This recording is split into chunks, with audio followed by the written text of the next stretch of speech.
Coming off a terrible end of the season with locker room drama, the Timberwolves are headed to LA where they're going to play the Lakers, who just took them down by 12 points about a week ago. And the Lakers have AD and LeBron, who are both healthy, but the Timberwolves lost Jaden McDaniels, who I think punched a hole in a wall. And then today we found out that Rudy Gobert is suspended for this one, and he won't be able to play on Tuesday.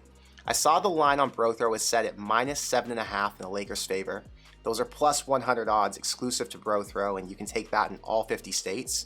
You can get the Lakers at -300 on the money line, and the total set at 231.5. So, Jake, is Minnesota prepared to play shorthanded without two starters, or are the Lakers a home run play tomorrow night? I understand that Rudy Gobert was a Defensive Player of the Year caliber center, but he's been incredibly overrated his entire career. And now he's missing this huge game. They basically traded the entire franchise to get him, and he's not even playing. But you know what? Actually, that's an advantage for Minnesota. Addition by subtraction. Gobert is super overrated. While he does impact the shot, block shots, he's very slow. And in this era of the NBA, where every player needs to switch onto every other player, he can easily be exposed on the defensive end nowadays. So does Minnesota have the depth to replace him and McDaniels? For Minnesota, it's not really even about replacing Gobert. They already have a strong center in Karl-Anthony Towns. And it's going to be more about, can they get the right lineup of people out there to make up for everything on defense with all the switching, and most importantly, who is going to be guarding LeBron James and Anthony Davis. Karl Towns, plain and simple, cannot guard Anthony Davis. That's going to be the biggest issue, I think, for Minnesota without Gobert is if Anthony Davis just wants to completely dominate Karl Anthony Towns, I think he has the ability to do so.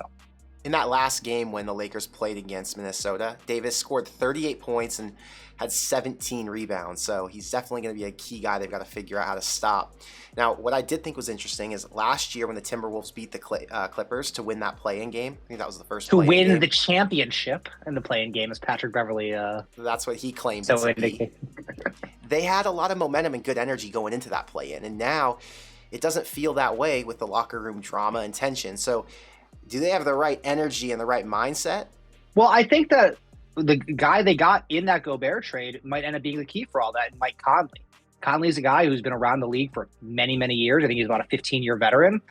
He knows what he's doing. He's been to the playoffs many times before, and he's going to really have to step up as a locker room leader this week and get the team focused and ready to go.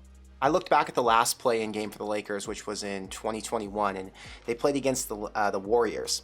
And it was a home game. They were 6-point favorites. They ended up winning by 3, but they didn't cover. So I know the Lakers have had some question marks all season. They haven't been the elite team that they're trying to get back to being.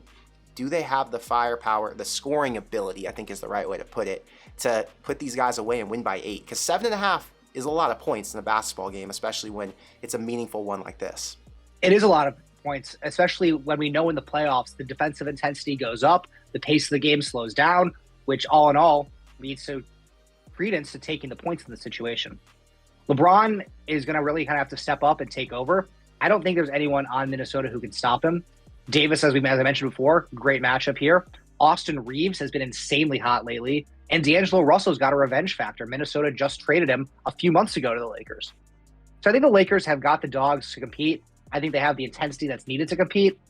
But 7.5 is a lot of points. And I honestly think that Minnesota is going to be playing a little bit better without Rudy Gobert. Similar to how the Lakers have played a lot better without Russell Westbrook.